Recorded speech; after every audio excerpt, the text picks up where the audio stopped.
There was a time when one lie could keep them awake all night. They would replay the moment, remember the face of the person they betrayed, feel something heavy pressing against their chest. But tonight is different. Tonight, they lie beside the person they have deceived and sleep peacefully.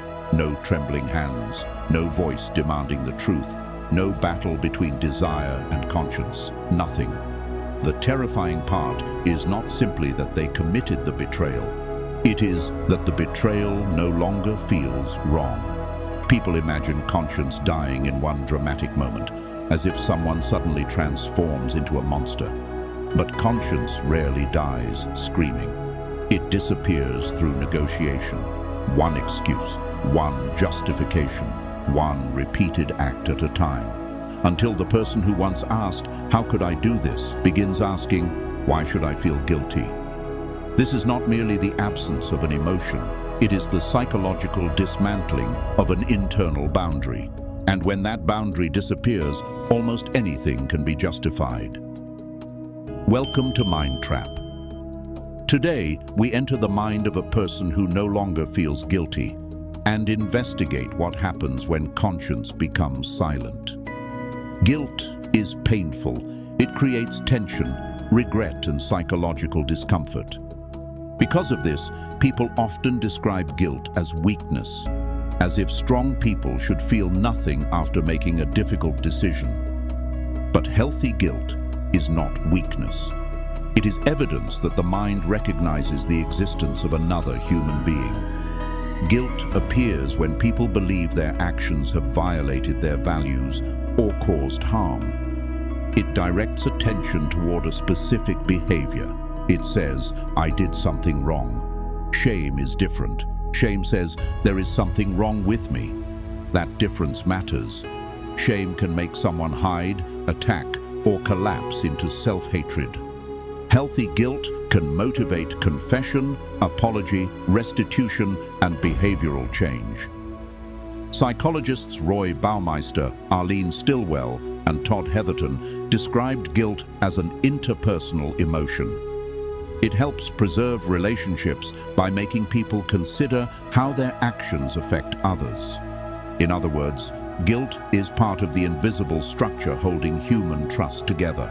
Laws can punish someone after they are caught. Reputation can control someone while others are watching. But conscience operates in the empty room when there are no witnesses, no cameras, and no immediate consequences. The question is not whether someone could get away with the act. The question is whether they could live with themselves afterward. But what happens when that question no longer matters? Most people cannot harm someone and immediately continue seeing themselves as good. The contradiction creates psychological tension. Leon Festinger called this kind of inner conflict cognitive dissonance, the discomfort produced when behavior collides with beliefs or self-image. A person believes, "I am honest," but then they lie. They believe, "I am loyal," but then they betray someone.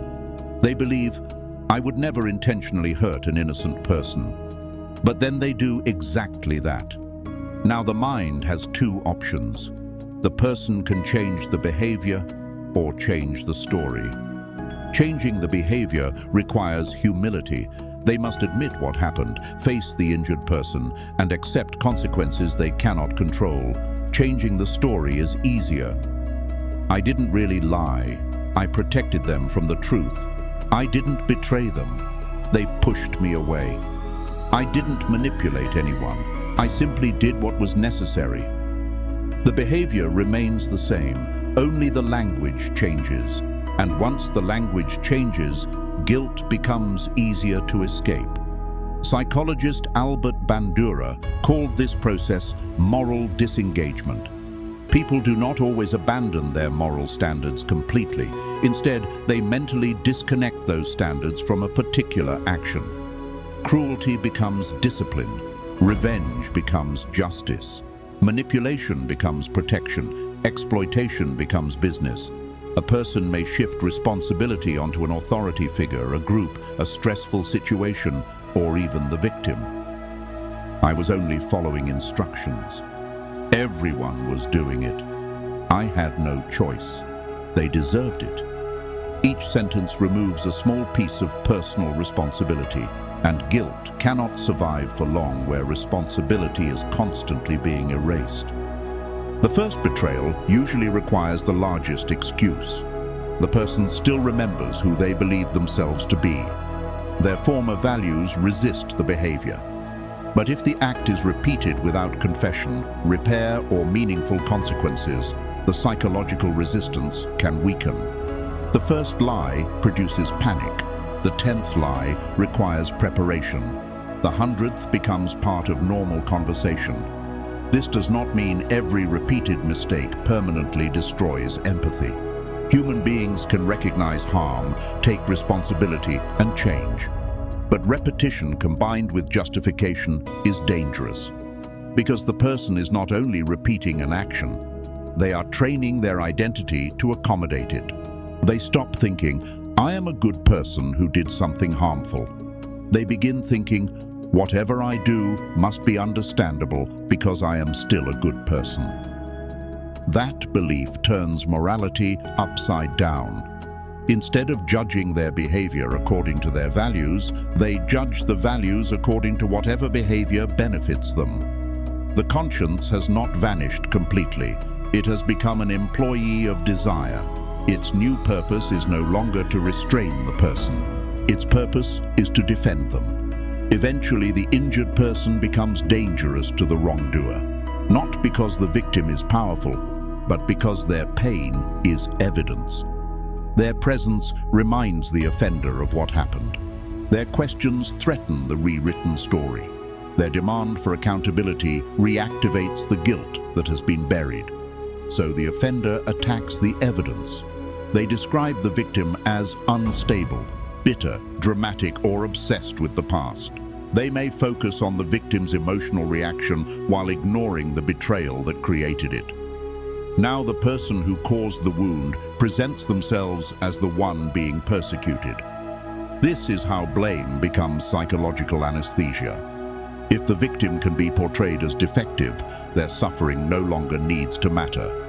Bandura identified dehumanization and blaming the victim as powerful mechanisms of moral disengagement. Once people see another human being as inferior, dishonest, or deserving of punishment, cruelty becomes easier to perform. The offender no longer thinks, "I hurt someone who trusted me." They think, "I finally gave them what they deserved." At that point, the conscience is not merely silent. It has been recruited to prosecute the victim. Not necessarily. Reduced guilt, empathy, and remorse are associated with psychopathic traits. Research has also connected higher psychopathic traits with lower guilt aversion. But one cold decision, one selfish period, or one defensive reaction is not enough to diagnose psychopathy. The darker reality is that ordinary people can disengage morally without having a clinical disorder. A person can be compassionate toward one group and cruel toward another. They can love their children while exploiting employees. They can rescue an animal and betray their partner. They can behave generously in public while psychologically destroying someone in private. Human conscience is not always completely present or completely absent. It can become selective. This is why appearances are unreliable. Someone's kindness toward people who admire them does not prove how they treat people who confront them. Character is revealed most clearly when accountability threatens desire. A person without genuine guilt may still cry after being exposed. They may lose sleep. They may beg for another chance. They may appear emotionally destroyed, but distress does not automatically prove remorse. Sometimes they are grieving the consequences, not the harm. Regret asks, "What has this cost me?" Guilt asks, "What did I do to you?" A person may regret losing a marriage, reputation, career, or source of comfort, while still refusing to acknowledge the suffering they created. Real remorse does more than produce emotion. It produces responsibility.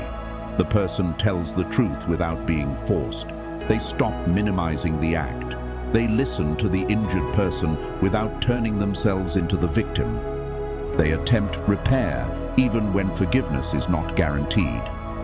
Most importantly, their behavior changes after the emotional moment has passed. Words reveal what someone wants you to believe. Repeated behavior reveals what they actually believe.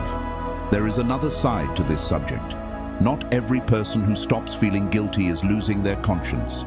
Some are finally escaping psychological control. People raised around manipulation can feel guilty for saying no, resting, protecting their privacy, or leaving an abusive relationship. They were conditioned to believe that another person's disappointment automatically meant they had done something wrong. But disappointing someone is not the same as harming them. A boundary is not an act of cruelty simply because a controlling person dislikes it. False guilt demands responsibility for things that were never yours to carry. Healthy guilt says, I violated my values. False guilt says, I failed to obey someone else's expectations. One leads toward accountability, the other leads toward captivity. So when guilt appears, ask, did I actually cause harm, or did I merely refuse a demand? Am I concerned about the victim's pain, or only about my reputation? Do I want to repair the damage, or escape the consequences? Would I consider this behavior acceptable if someone did it to me? Those questions separate a wounded conscience from a manipulated one. The death of conscience does not begin when a person forgets the difference between right and wrong. It begins when they still know the difference, but decide that it should no longer apply to them. The lie becomes necessary, the betrayal becomes understandable, the victim becomes guilty, and the offender becomes the hero of a story written to protect them from themselves. That is how conscience disappears, not through ignorance, through permission. But conscience can return. It begins when excuses end, when the person stops editing the story, when they look directly at the damage and say, I did this, not because they were caught, not because they lost something, but because another human being suffered beneath their choices. However, if someone repeatedly harms you, blames you, minimizes the damage, and offers emotion without change, do not wait for their guilt to protect you. Their conscience is their responsibility. Your safety is yours. Because the most dangerous person is not always the one who does not understand that they are causing pain. Sometimes it is the person who understands perfectly and has finally learned how not to care.